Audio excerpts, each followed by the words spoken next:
Welcome to another episode of the Grove Podcast. Today we have Christa Phipps, and I am super excited that, Christa, you are here today. I've had a lot of people ask me, when are you going to have a woman on the show? Or when are you going to have someone who's going to give us some good stuff to talk about or think through or whatever? And not that the other pastors have not given us good stuff, but I'm super excited about you being here today.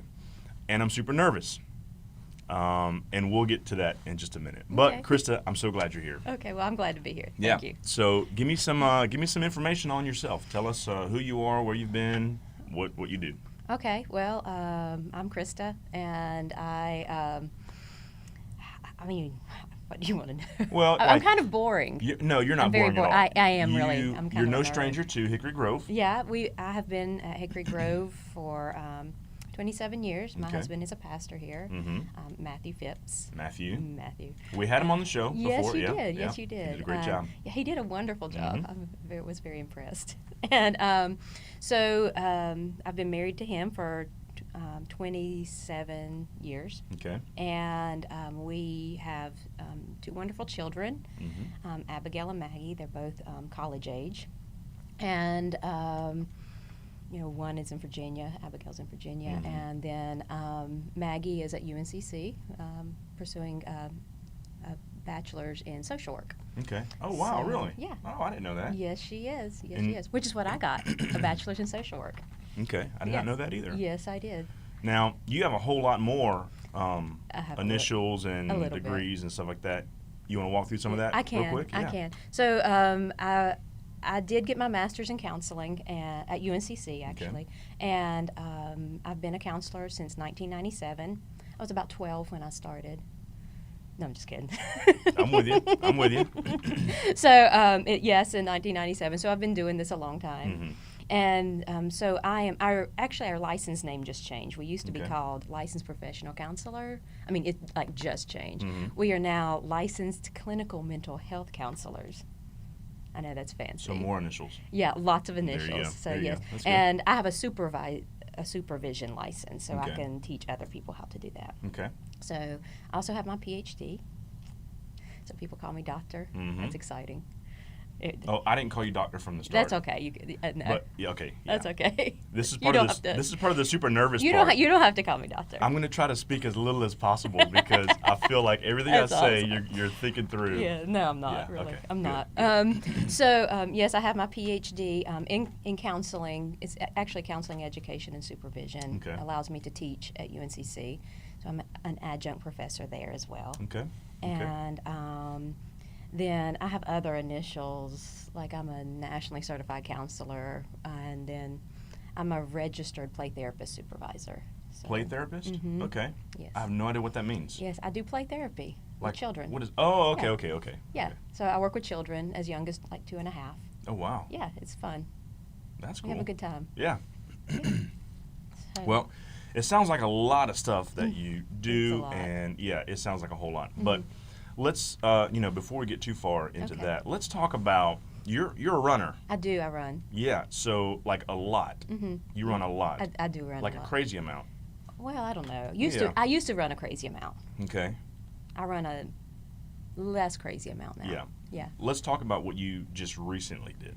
Oh. I saw all the pictures on social media. You were down in Disney, and you did something. Did Matt do this with you? He started training for it, but then he broke his foot. That's right. I remember that. So he did do the 5K and the 10K. Okay. So walk us through some of that. Okay. So we did the Dopey Challenge. Okay. I did it with my sister, Hope. Mm-hmm. And it is 4 races over 4 days, which everybody's been saying, oh, I bet that was easier. But no, that's not true. Right. Because, I mean, you don't have any time to recover, really, Right. and all the soreness sets in. Right. So it was a 5K, a 10K, a half marathon, and then a full marathon. That is insane. So it's like 48 point something miles. But you could run that all at once just for fun, right? I think it would be easier to run it all at once. I remember we ran one time. You know, we used to get up early and go to Charlotte and run through the campus and stuff. And every now and then, you know, you would come out there and run, and you'd kind of go flying by us and stuff. It was pretty embarrassing. I remember I tried to stay with you one time, and it was just like, this is just not happening. You're a pretty accomplished runner. Now you've ran In Boston, is that right? I did the Boston. I qualified here in Charlotte. Okay. And then I ran the Boston Marathon, yes. That's a big deal. Yeah, right? yeah. That's like the mecca of running. Yeah? Okay. Yeah. Okay. Yeah. Now, isn't there like some sort of, like, don't you want to do like New York and Chicago and like Tokyo or Berlin or something like that? No, Is there like all that kind of stuff? Not really. I wanted to do Boston because you have to qualify for Boston. Okay. So.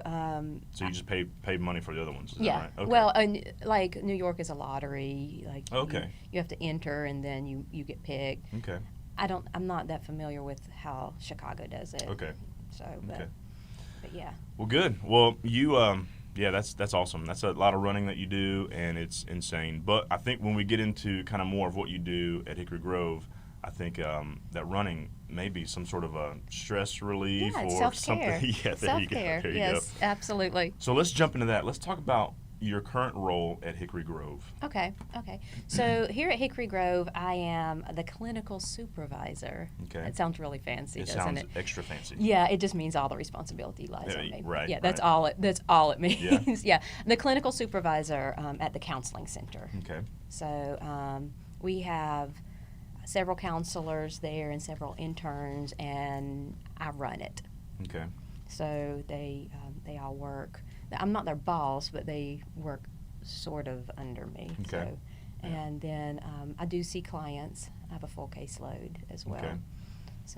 So when you say counseling, now obviously there's a lot of things that you can't share, and I'm totally fine with that. But share with us, if you can, like what kind of counseling you guys are doing, or who it's for. Okay. Is this for anyone just off the street, or is it for? I mean, can church members be a part of this? Like, give me all of that. Okay. It's really for anyone. And any dirt on some pastors if there's There's no if dirt. anyone's coming There's down no there during dirt lunch time to talk. Okay. Not pastor, but any other pastor. No dirt. All right. What happens at the counseling center There you stays go. at the Good, counseling good. That's center. good. Yeah, That's good. absolutely, Good. absolutely. So what kind of counseling do we do? We can see anyone. So we do see church members. There are a lot of church members that come, but we also see anyone, anyone that needs counseling. Sure. So, and that's our interns too. Our interns are free of charge. Okay. So our interns, all you have to do, you have to call the counseling center, and either I will or one of the other counselors will return your call, and then we'll set you up with somebody, and you can get counseling services. Now, for the professional counselors, you do have to pay. There is a charge for that. So. Because we are not paid by the church. Okay. So we are contracted by the church, but we are not paid by the church. Now, when you say intern, like typically when I think of an intern, I think of like someone who's trying to kind of get in and learn a couple things, typically very young. When you say intern, it's a little right, different. Just so we can get some of that, Yeah. some of that terminology right. Yes, all of our interns are pursuing their master's degree in Okay. counseling. Okay. And they are required to do 750 hours of clinical practice That's a lot. over 3 semesters. So it's almost a year. Wow. It is about a year. Yeah. And so they come in, and I require them to stay all 3 semesters for the most part. Okay. There's sometimes that doesn't happen, but for the most part, they stay all 3 semesters. They are assigned clients. They see clients. So it is for a class. So they're getting supervision, and what that means, they come and sit with me. I look at all their clients that they're seeing. I watch videos of them doing counseling and teach them how to do the art of counseling. And then they also have that at school too. Okay. So they have a supervisor at school that is also doing the same thing that I'm doing. I'm a little bit more hands-on because I'm with them every day. Sure. Yeah. So, yeah. Okay. And they're free of charge. I tell people it's a great deal because you're getting 2 people for the price of none. That's nice. Okay, well, so let's jump into counseling. Let's talk about just mental health. Okay. All of that. Like, tell me everything. Educate me on all of it, because there's so many things nowadays that people struggle with or deal with. And there's like, typically when you think about counseling or any sort of therapy, it has a negative like stigma with it. So what we want to do as a church and as pastors and leaders here, we want to say, hey, like people need help, and there's help available. Yes. And so here's some things we can talk through or talk about or whatever. I want you to just educate all of us on everything. Okay. So I'm going to stop talking and let you talk, and you just tell us what you need to tell us. Okay. I'll start with what counseling is There we and go. is Good. not. Good. So, because a lot of people don't understand that, and who needs counseling. Right. So I think everyone needs counseling. That's fair. I really do. I think it's a wonderful time for you to come. It's a 50-minute session. You sit down, and for 50 minutes, you really, honestly, it's all about you. Okay, but is it like from the movies or TV shows? Do I come in and lay on a couch, and then you sit there with a notepad, and you just ask me about when I was a kid, and I just tell you everything, and you write stuff down? If you want to, I have a couch. Yeah. If you want to lay on it, you can. It's really Yeah. comfortable. Yeah. Okay. Most people don't lay down. Okay, because that's that kind of is what Uh-huh. some cultural things Uh-huh. when you think about. Well, that's how Freud did it. Okay. Yeah, so Freud, with psychoanalytic, he sat down and you just started just free association. I Okay. mean, just talking, and he just wrote. So I don't know how much he actually really did. Is he just doodling on that page? I don't you think, know. or I don't know. I've never seen his writing notes. recipe stuff? Is that what you do? Just doodle? I don't have something in front of there you me. go. I don't. I'm take glad you don't notes. have anything here now, because I was really nervous about, why did he say this? Yeah, it's all in my mind. Gerald's got issues. Yeah, I know. I already know this. So it's really for anyone. Mm-hmm. Everyone struggles with something, Yeah. and I think the problem is we don't realize that, or we don't want to admit it. Maybe we realize it. Like, we all realize we struggle with something, but we think if you go to counseling, then you must struggle more. Right. But that's us comparing maybe our insides to other people's outsides. So, because we do a lot of comparing. Yeah. We know how we feel, but everyone Yeah. else looks like they have it all together. Oh, wow. Okay. Yeah, and that's just not true. Nobody has it all together. And if they say they do, then there's probably a bigger issue. Right. So I think that's the first thing, that is really important to understand. With people coming to counseling, the first step is admitting that you do need to just have someone help you on this journey. I look at counseling as a journey. I'm not, when you walk into the room, I'm the expert on the skills, but you're the expert on you. So so it's a journey. We will walk through it. I know what it looks like because I've been doing it a long time. And so, we start. I know what the whole entire, I compare it to like a forest. I know what the whole entire forest looks like, and I know the path to get out of the forest, but we need to look at every tree, whatever that Goodness. looks like. Okay. So not getting ahead of somebody, just kind of sitting there with somebody and journeying with them. It's Yeah. really a humbling experience for me. So to be able to sit there with someone and walk through pain and, what happened maybe in their childhood, but maybe just right now. Yeah, my wife did some work with kids in like therapeutic foster care, and so she has a degree in social work as well. Oh, cool. Yeah, and so she used to always tell me that, like, some things that people would struggle with when they're a certain age, some of it can tie back to when they were a child, and those things kind of come out at a certain time. And I always thought that was weird. I just always thought it was strange, and I was like, that doesn't make any sense. I can explain it. No, okay, explain it. Well, our past experiences dictate our present behaviors. Okay. So what happens is every experience changes your brain structure. And so good experiences, bad experiences, it changes the brain structure. Trauma, like something really, really bad happening to you, can actually change you to the genetic level. So, wow. Yes, and trauma is also passed down through time. You know how the Bible says the sins of the father? Yeah. Well, yeah. While it may or may not be talking about that, that has been proven to be true because the trauma of the parents, the grandparents, even way back, it is passed down because it changes you to the genetic level. Okay. So it changes your genetic structure. Wow. Yeah. So I feel like you need to look into the camera and not at me, because I feel like there's some things I just need to say or whatever. I'll be crying here before long. So why is there such like this? Well, you spoke to it earlier about that stigma that's attached to it. But why do you think people are afraid to get counseling, or Well, and does that play into even more, like if you struggle with anxiety mm-hmm. and you need some help, Mm-hmm. but then you don't want to go, Mm-hmm. and then you get more anxious about it, and it's like this vicious cycle or whatever. I mean, do Yeah. you see a lot of that? Or I is do. that, I do. So I think people think that counseling are for people who are crazy. Okay.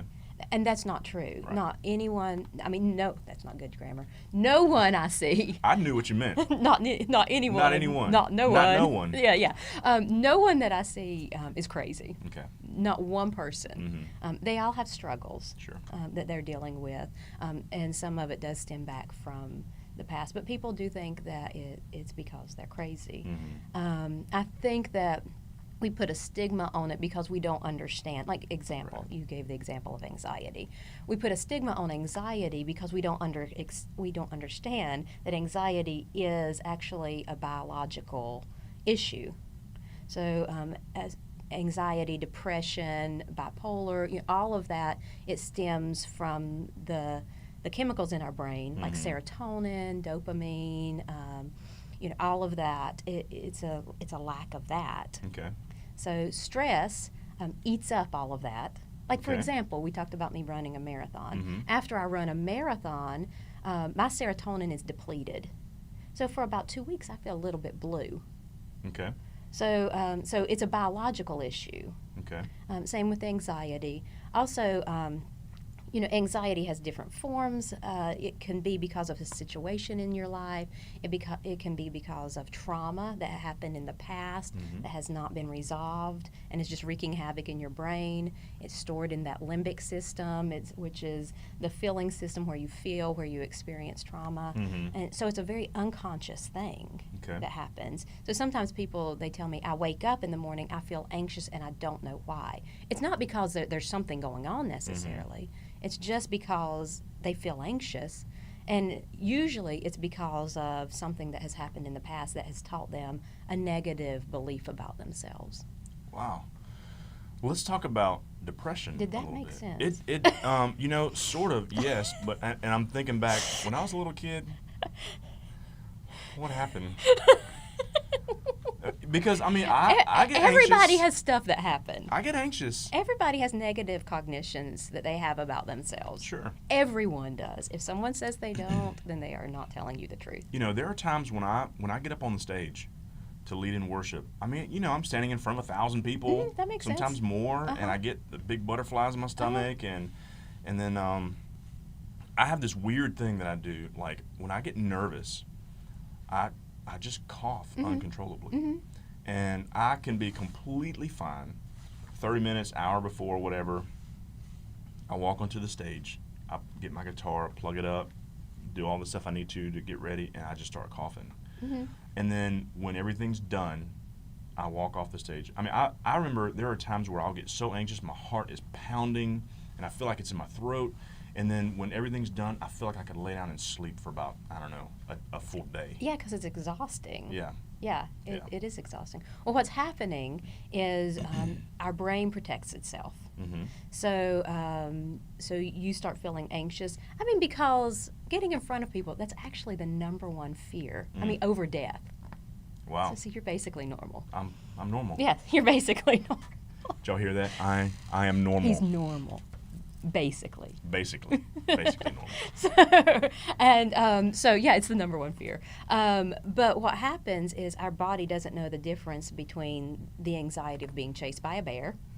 Okay. I mean, that would make you really nervous. Yeah. Or the anxiety of getting up on stage. It will react the exact same way. Okay. If it's high anxiety, it will go into that fight, flight, or freeze response. If you Okay. go into freeze response, that's really, really, I mean, it's just you feel like you have nothing else to do and the body just shuts down. Like you've heard of people like fainting because they were so anxious. Really? Yeah. Huh. It's the body just shutting down. Wow, okay. Yeah. But what's happening is that limbic system, especially the amygdala, it is starting to say, warning, warning, warning. And so it's saying, oh, wait. Is that connected to the medulla oblongata? Look at you. Is it really? Well, it's all part of it. Okay. So the amygdala, it's part of the limbic system, and it starts giving messages that, oh, wait a minute, there's something wrong here, there's something wrong here, whether there's something wrong or not. and then it sends signals to the body through the vagus nerve, which touches every organ in the body, including the larynx. Mm-hmm. And so it triggers that cough response. Mm-hmm. Now, sometimes it doesn't make any sense. Yeah, because, I mean, it's more annoying than anything else. Yeah. Because I'm fine and I cough. People are like, oh, Gerald's sick today. And I'm like, no, I'm not sick. Yeah.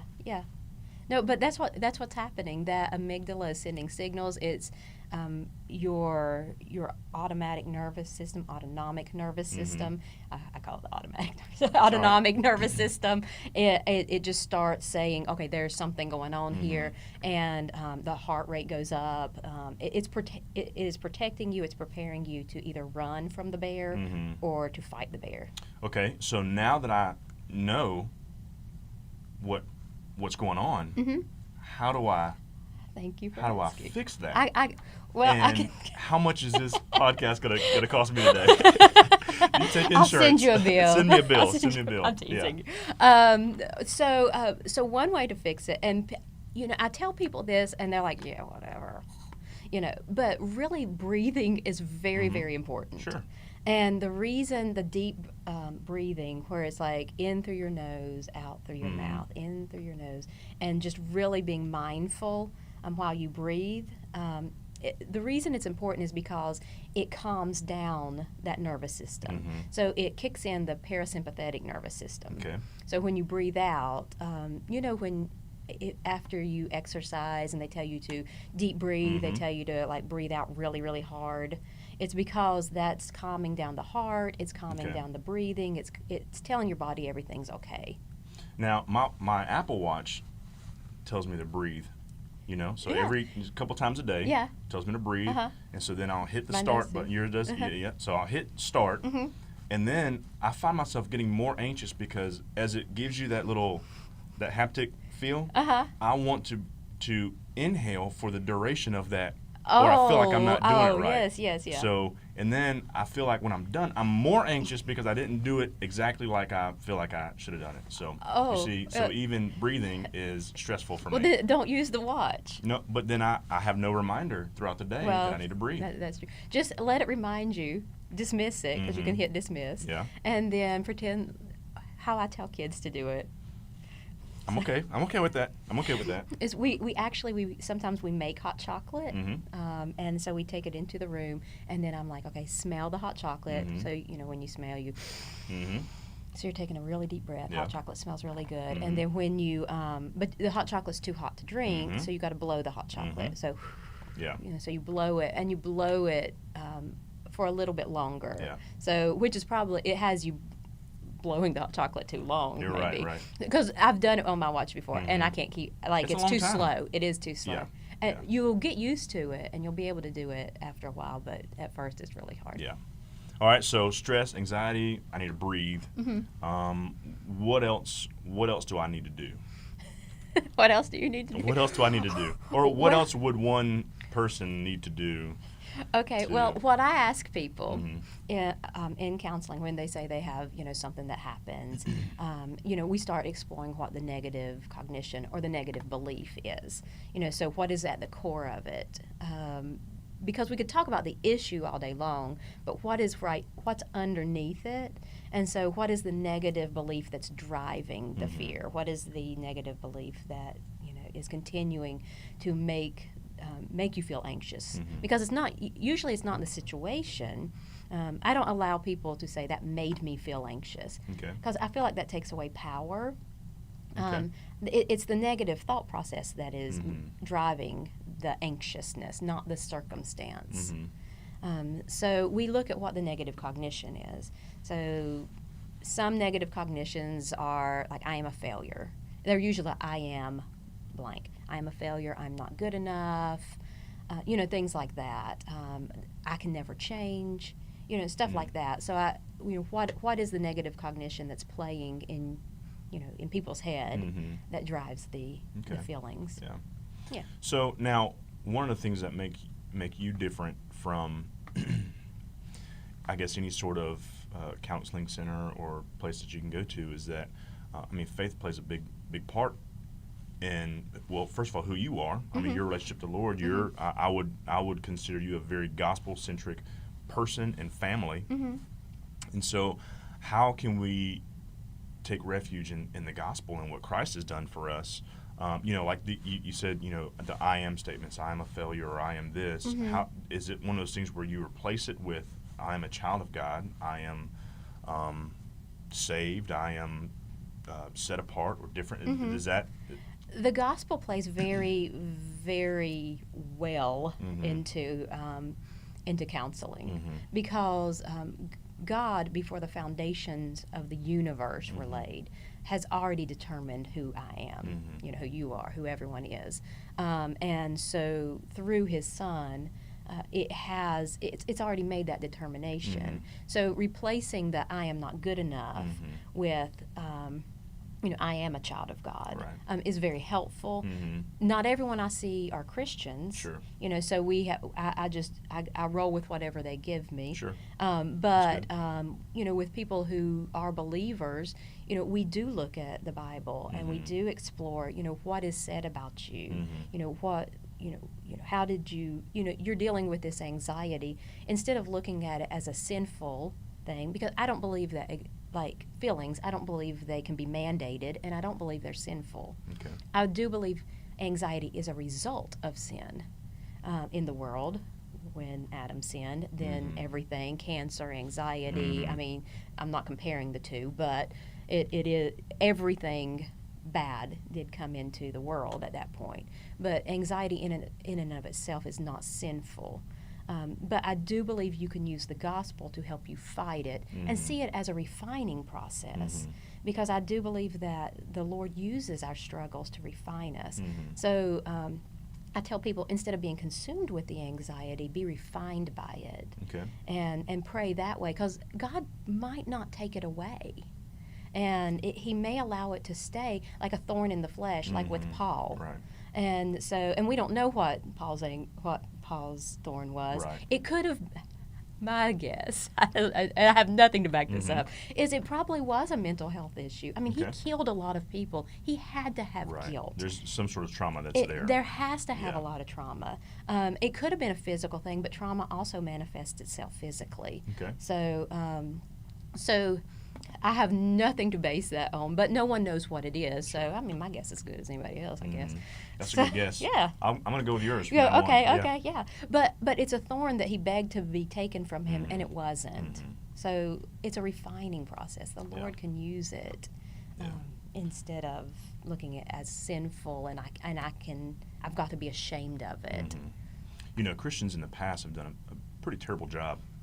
I'll probably even say maybe some pastors growing up, they kind of use these cliches or whatever. Hey, just cast your anxiety, cast your cares upon the Lord. He cares for you. And it's just like, okay, like when you're dealing with someone who has a lot of care, a lot of cares or anxieties or whatever, you just, hey, just cast it to the Lord, man.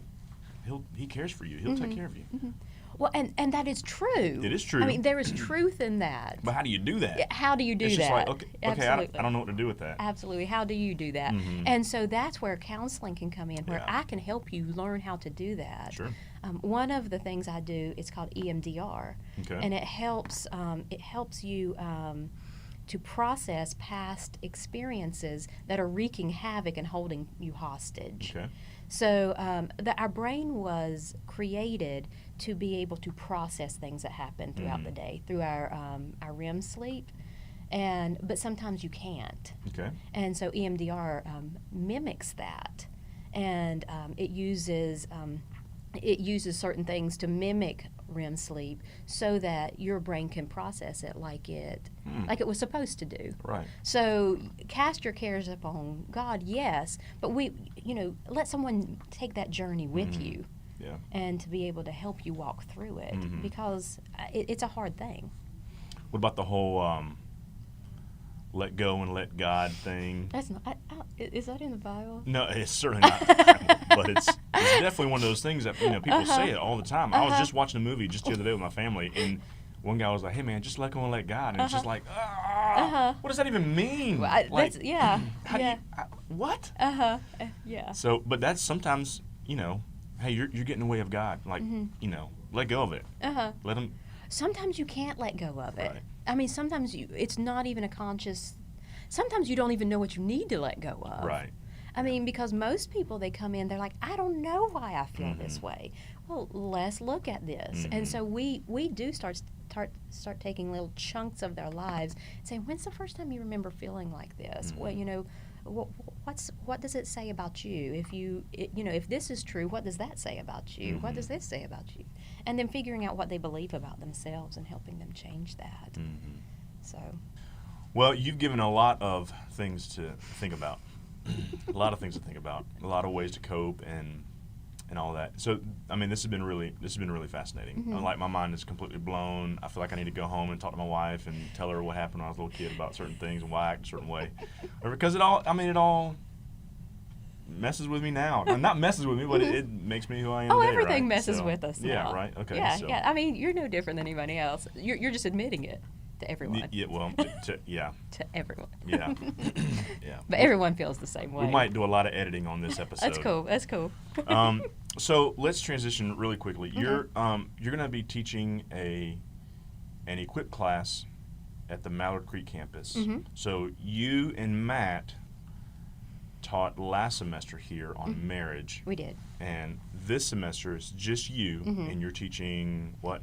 It's called Child-Parent Relationship Training. Okay. So what is that about? Okay, so I love working with children. Okay. And I love working with parents because it is not for the faint of heart. Right. So so this is teaching parents how to have a relationship with their child, because a lot of parents, they really want to learn how to discipline, but the root word of discipline is discipleship.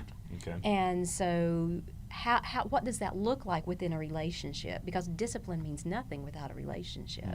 So it's a little bit different kind of course. It's establishing a relationship. If it's with young children, then it's laying foundations for, as they become teenagers. And it's just really honestly learning the basic skills of listening to your child, being able to read what your child needs. And I do understand that is always changing, Sure. Because as children get older, it looks a little bit different. But really being able to be in touch with your child's emotions, which is really, really important. And, to know if something happens, what do you need to do? So a lot of support in that. So I'll be teaching that this semester with my interns. So most of my interns will be here as well. A couple of them are doing it. They are taking a class on it at UNCC, and so they'll be assisting me with the class. Sure. So, but yeah. That's good. And that's for, there is a limit in the class. There is, and I don't know if it's full or not. Okay. But if it is full, no worries. We'll do it again. Oh, good. Good. Okay. So, but it's a different kind of class. It's not looking at how do you manage your child's behaviors. And I do understand that that's important, but this does help with behaviors and anxiety and depression and all of that. It helps with all of that, but in a little bit different way through the relationship. When I was coming up, like growing up, there was always this, the dad is the one who disciplines and the mom is the one who nurtures. But it seems as though that feels a little outdated. Yeah. Meaning, a dad can nurture his son or daughter, his kids, and should probably. There's probably some, I don't know, maybe I have something wrong, some issues, because dad was always his hand is always, mom's hand is always bringing care or, love or whatever. And so, will you address some of that? Will some of that be in there as well? Yeah, we'll look at that. Dads do need to love and nurture. Sure. Because dads play a very important role in the development of children. And, they do need to teach that a man can love and nurture as well.